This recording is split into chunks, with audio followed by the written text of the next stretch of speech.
Working in Malaysia as a student. You can work part-time while studying. Here's what you must know to stay within the rules. International students in Malaysia may work up to 20 hours per week under specific conditions.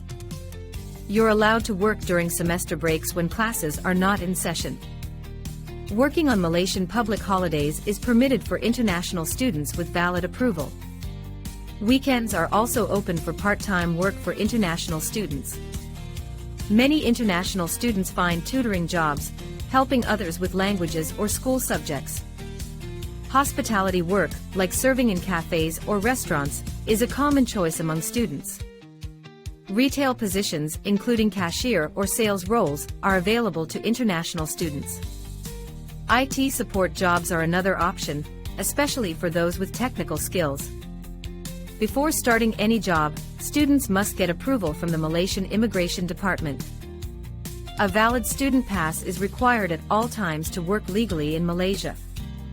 Applying for work permission involves providing documents and waiting for official approval from authorities. Double-check all application steps. Missing documents can delay or deny your work approval. Sharing job experiences with classmates can help you discover safe and rewarding work opportunities. With the right approvals, you can balance study and work, start building new skills in Malaysia today.